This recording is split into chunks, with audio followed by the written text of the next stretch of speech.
Good morning students. हमने journal entry की 2 question कर लिए थे।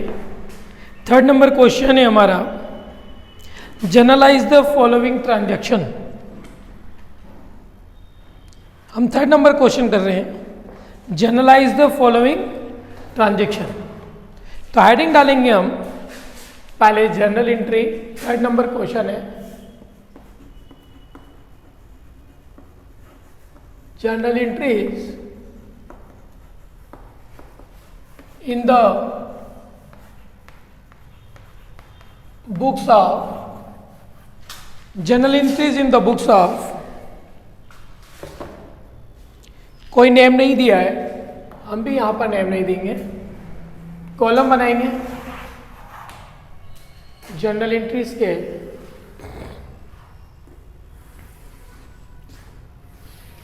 फर्स्ट कॉलम जो होता है हमारा, उसमें date, second column particulars, LF या डेबिट अमाउंट या डेबिट रुपीस और क्रेडिट रुपीस। जर्नल एंट्री के 3 रूल्स, गोल्डन रूल हमेशा माइंड में रखिएगा। अकाउंट यदि पर्सनल है तो debit the receiver, credit the giver. यदि अकाउंट रियल अकाउंट है तो debit what comes in and credit what goes out. और अकाउंट नॉमिनल अकाउंट है तो all debit all expenses and losses and credit all income and gains. First entry है, received rupees 9,800 in full settlement from Sohan who owed rupees 10,000। मतलब ये हमें सोहन से 10,000 रुपये लेना था, जिससे हमको 9,800 रुपये फुल सेटलमेंट में मिल गया। तो 200 हमारा क्या हो गया यहाँ पे, फुल सेटलमेंट मतलब कंप्लीट हिसाब। तो 200 क्या हुआ, डिस्काउंट हुआ। हमने सेटलमेंट किया मतलब सामने वालों को क्या दे दिया हमने, डिस्काउंट। तो हमें सोहन से लेने, यहाँ पे कौन कौन से अकाउंट इफेक्टिबल हुए। सोहन से पेमेंट लेना था तो एक तो सोहन नंबर 1, रिसीव्ड हुआ मतलब कैश, तो सोहन से हमें लेना था 10,000, कैश रिसीव हुआ है 9,800, तो 200 का क्या हो गया, हमने उसको डिस्काउंट दे दिया। भाई मुझे सामने वाले से सोहन से 10,000 रुपये लेने थे, उससे मैंने 9,800 रुपये ले लिए और फुल अकाउंट ले लिया। इसका मतलब मैंने उसको 200 क्या दिया, डिस्काउंट दिया। अब यहाँ पे सोहन हमारा कौन सा अकाउंट होता है, पर्सनल अकाउंट होता है। पर्सनल अकाउंट का रूल है कि debit the receiver, credit the giver. तो सोहन कौन है यहाँ पे, सोहन से लेना थे, हमने कैश रिसीव किया तो सोहन गिवर हुआ, और जो गिवर होता है वो क्या होता है, क्रेडिट। एंड रिसीव्ड कैश, तो cash real account. Real account rule है कि डेबिट व्हाट कम्स इन, तो कैश कम्स इन, तो what comes in is debit, तो कैश क्या होगा, डेबिट। और जब हम कैश रिसीव करते हैं तो हमने उसको डिस्काउंट दिया, अलाउड किया, तो एक्सपेंसेस, एक्सपेंसेस हमेशा क्या होते हैं, नॉमिनल अकाउंट। और नॉमिनल अकाउंट का रूल है expenses and losses, debit income and gain credit. तो आपको अकाउंट को पहले क्लियर करना कि कौन सा, सोहन पर्सनल अकाउंट है। पर्सनल अकाउंट का रूल माइंड में होना चाहिए कि अगर सोहन रिसीवर है तो डेबिट करेंगे और गिवर है तो क्रेडिट करेंगे। तो सोहन से लेना थे तो सोहन कौन हुआ, गिवर हुआ, देने वाला हुआ, इसलिए वो कौन होगा, क्रेडिट। तो सोहन को करा credit. And cash comes in, cash real account है, रियल अकाउंट रूल है कि डेबिट व्हाट कम्स इन, तो what comes in is debit, तो कैश यहाँ पे क्या हुआ, डेबिट। और डिस्काउंट एक्सपेंसेस है, नॉमिनल अकाउंट है, और नॉमिनल अकाउंट का रूल होता है expenses and losses, debit income and gain credit. हमने किसी से कैश लिया तो हमने 200 रुपये उसको डिस्काउंट दिया। भाई 10,000 की जगह हमने 9,800 ही लिए, 200 हमने उसको क्या दे दिया, डिस्काउंट दिया, मतलब एक्सपेंसेस हुआ। अगर डिस्काउंट रिसीव करते तो इनकम होती, तो डिस्काउंट हमने दिया है, एक्सपेंडिचर है। और यहाँ पर एक्सपेंडिचर का रूल होता है कि नॉमिनल अकाउंट में कि debit all expenses and losses and credit all income and gains. तो डिस्काउंट यहाँ पर डेबिट होगा क्योंकि डिस्काउंट एक्सपेंसेस है। तो हम जर्नल एंट्री क्या करेंगे, पहले डेबिट वाले को लिखते हैं, इसलिए डेबिट वाले को पहले लिखेंगे। कौन कौन से अकाउंट डेबिट हो रहे हैं, एक तो कैश अकाउंट डेबिट हुआ, कैश के बाद कौन सा अकाउंट डेबिट हो रहा है, एक और जो डेबिट हो रहा है, दोनों का एक साथ लिखेंगे। तो कैश अकाउंट डेबिट और डिस्काउंट अकाउंट भी डेबिट। और 2 क्रेडिट वालों को थोड़ी जगह छोड़ेंगे, 2 वर्ड का यूज़ करेंगे और यहाँ पे आ जाएगा 2 सोहन। नाम के साथ अकाउंट नहीं लगाना है, ठीक है।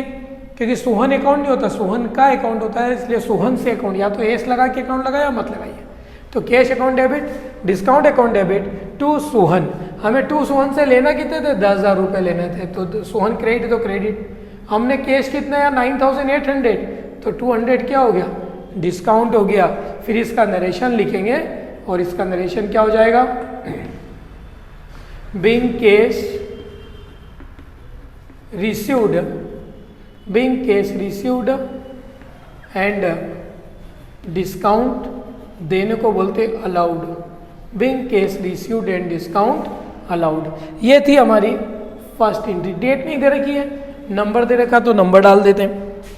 सेकंड एंट्री बोल रहा है कि paid ₹4,900 in full settlement to Mohan for ₹15,000 due to him. यानी मोहन को हमें 15,000 रुपये देना थे, लेकिन हमने उसको 14,900 रुपये दे के फुल सेटलमेंट कर लिया। यहाँ भी सेटलमेंट हुआ। कौन कौन से अकाउंट हुए? एक तो हमारा मोहन, ये रफ काम है, हमने उसको पेमेंट दिया, तो एक कैश और एक डिस्काउंट। भाई मोहन को हमें देना कितने थे? 15,000, हमने उसको दिया कितने? 14,900 ही पेमेंट करा है, और तो 100 रुपीज़ क्या हो गया? डिस्काउंट। अब यहाँ मोहन पर्सनल अकाउंट है, क्योंकि व्यक्ति है, जो पर्सन होता है वो पर्सनल अकाउंट। पर्सनल अकाउंट का रूल है, रिसीवर है तो डेबिट करो, गिवर है तो क्रेडिट। हमने मोहन को पेड किया, तो मोहन कौन है? रिसीवर है। रिसीवर क्या होता है? डेबिट, तो मोहन होगा डेबिट। और पेड किया तो कैश जा रहा है, रियल अकाउंट। रियल अकाउंट का rule, what comes in debit goes out is credit, तो कैश गोज आउट, इसलिए कैश क्या होगा? क्रेडिट। अब हमने कैश दिया तो हमें डिस्काउंट मिला है, क्योंकि 15,000 देना था, 14,900 ही दिए, 100 रुपये का हमें डिस्काउंट मिला है। इनकम हो गई, और जो इनकम होती है उसके लिए रूल क्या है? Expenses and loss debit, income and gain credit, तो डिस्काउंट भी क्या होगा? क्रेडिट। एक बात को ध्यान रख लीजिए, अगर कैश डेबिट होता है तो डिस्काउंट भी डेबिट हो रहा है, कैश क्रेडिट तो डिस्काउंट भी क्रेडिट। तो यहाँ मोहन को हमने पेमेंट किया है, ये करना जरूर नहीं, समझने के लिए अभी बताया। मोहन को पेमेंट किया है, तो मोहन को पेमेंट किया तो मोहन है यहाँ रिसीवर, रिसीवर क्या होता है? डेबिट, तो हम यहाँ पे मोहन को क्या करेंगे? डेबिट, तो मोहन हो गया डेबिट। पेमेंट करा, कैश जा रहा है, तो टू कैश, तो Mohan account debit to cash account और टू डिस्काउंट अकाउंट। तो Mohan account debit to cash account to discount account. इसका नरेशन लिखेंगे। हमने पेमेंट करा तो payment being cash payment and, भाई कैश का पेमेंट करा तो हमने डिस्काउंट क्या करा है? रिसीव किया है, क्योंकि 15,000 की जगह 14,900 दे, तो हमें 100 रुपये का प्रॉफिट हो ना, तो हमें डिस्काउंट मिला है, एंड डिस्काउंट रिसीव्ड। तो being cash payment and discount received, ये क्वेश्चन, ये 2 एंट्री हो गई। थर्ड नंबर की एंट्री बोल रहा है कि withdraw cash from bank ₹7,000 for private use. भाई ये थर्ड नंबर की एंट्री है, तो अब पेज, अगले पेज में मेरे पास 2 एंट्री में ही पेज कंप्लीट हो गया, तो मैं अगला थर्ड नंबर की एंट्री इधर कर रहा हूँ। थर्ड नंबर की एंट्री क्या बोल रहा है कि cash withdraw from bank, bank से रुपया निकाला फॉर प्राइवेट यूज, यानी निजी उपयोग के लिए। तो हम अपने पर्सनल यूज के लिए जाकर बिजनेस से कोई चीज़ विड्रॉ करते हैं, मैंने कहा ना बिजनेसमैन जो होता है, बिजनेस का ओनर, उसके नाम, खुद का नाम नहीं लिखते, लेकिन उसके 2 अकाउंट होते हैं। जब वो बिजनेस में कैश इन्वेस्ट करता है तो कैपिटल, और बिजनेस से अगर कोई कैश या गुड से विड्रॉ करे तो ड्रॉइंग, क्योंकि पर्सनल एक्सपेंसेस है। और जो पर्सनल एक्सपेंसेस को हम क्या बोलते हैं? जब बिजनेस का ओनर कोई अपने पर्सनल यूज के लिए कोई गुड्स या कैश अगर बिजनेस से विड्रॉ कर लेता है तो उसे हम यहाँ पे ड्राइंग मीनिंग का यूज करते हैं। कौन सा? ड्राइंग। तो यहाँ पे 2 अकाउंट होंगे, एक तो ड्राइंग्स और दूसरा क्या? विड्रॉ। कहाँ से? कैश विड्रॉ किया, लेकिन कहाँ से करा है? बैंक से। तो यहाँ नाम आएगा बैंक, 2 अकाउंट हो गए, एक ड्राइंग और एक बैंक। कैश नहीं हुआ, क्योंकि बिजनेस बैंक से कैश विड्रॉ किया पर्सनल यूज के लिए, तो हमने पर्सनल यूज के लिए ड्राइंग शब्द का यूज करा, ठीक, ड्राइंग आ गया। और दूसरा बैंक से विड्रॉ किया तो बैंक। तो ड्राइंग क्या होगा? ड्राइंग हमेशा डेबिट होता है, क्योंकि ड्राइंग पर्सनल एक्सपेंसेस, और एक्सपेंसेस एंड लॉस हमेशा क्या होता है? डेबिट।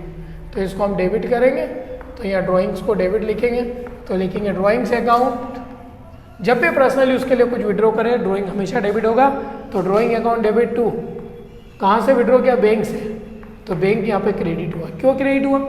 क्योंकि बैंक से विड्रॉ किया, मतलब बैंक कौन हो गया? गिवर होगा। बैंक पर्सनल अकाउंट होता है, पर्सनल अकाउंट का रूल है कि debit the receiver credit the giver. हमने बैंक से विड्रॉ किया तो बैंक को नहीं, गिवर है, इसलिए गिवर क्या होता है क्रेडिट, तो इसको क्रेडिट करेंगे। और नरेशन में लिखेंगे हमने जो काम किया, क्या किया हमने नरेशन में, being cash withdraw, being cash withdraw by bank for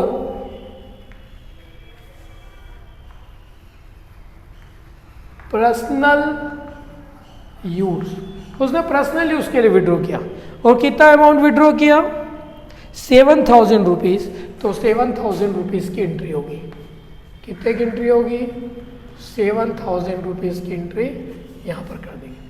तो ये 3rd नंबर की एंट्री भी हो गई। अब 4 नंबर की एंट्री है कि पेड फायर इंश्योरेंस प्रीमियम। यहाँ पे 2 अकाउंट कौन कौन से इफेक्टिबल है, एक तो फायर इंश्योरेंस प्रीमियम नंबर 1, और पेड किया मतलब कौन सा अकाउंट इफेक्टिबल होगा, कैश, क्योंकि पेड करेंगे तो कैश ही जाएगा। तो 2 अकाउंट इफेक्टिबल हो गए, फायर इंश्योरेंस प्रीमियम और कैश। अब fire insurance premium paid, fire insurance premium कौन सा अकाउंट हुआ, नॉमिनल अकाउंट है, क्योंकि एक्सपेंसेस है। और नॉमिनल अकाउंट का रूल है कि debit all expenses and losses and credit all income and gains. तो पेड फायर इंश्योरेंस प्रीमियम, तो फायर इंश्योरेंस प्रीमियम क्या हुआ, एक्सपेंसेस हुआ, और एक्सपेंसेस हमेशा क्या होते हैं, नॉमिनल अकाउंट के अंदर डेबिट होते हैं। तो यहाँ लिखेंगे fire insurance premium account debit, fire insurance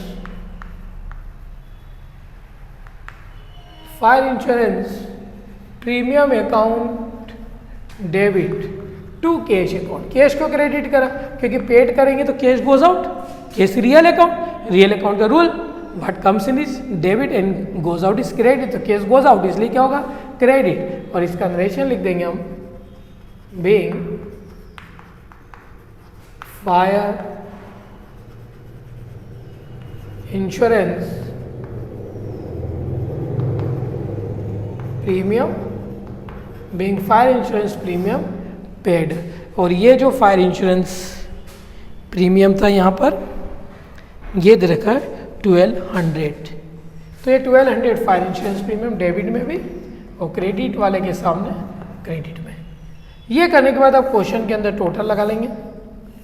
और टोटल हमने इसकी एंट्री नहीं लिखी, मोहन को देना कितने थे, 15,000 देना थे, हमने उसको दिए कितने 14,900 और 100 क्या था हमारा डिस्काउंट था। अब यहाँ ध्यान रखिएगा, जैसे मान लीजिए अब आपकी बुक में सबकी कॉपियों में अलग अलग कॉपी होंगे, आपका पेज कंप्लीट होता है तो आप इसका टोटल यहाँ लगाएंगे और इसको लिखेंगे कैरी फॉरवर्ड। लेकिन ध्यान रखना आपका अगर पूरा सवाल एक ही पेज में आ जाए तो ये करने की जरूरत नहीं है, इसलिए ये कॉपी जब लाएंगे तब मैं आपको बताऊंगा, इसलिए कैरी फॉरवर्ड का यहाँ पर नाम आपको बाद में जब कॉपी आप चेक कराना आएंगे तब समझा देंगे। तो इसका टोटल लगा लेते हैं, टोटल कितना हो गया 10 15 25 32 33,200 रुपये टोटल हमारा यहाँ पर टोटल एक बार लगा लेते हैं, एक बार फिर से टोटल देख लेते हैं 10 15 25 25 32 33,200 आपका इस क्वेश्चन का टोटल था, हमने कर लिया। तो ये क्वेश्चन आपका कंप्लीट हो गया। ठीक।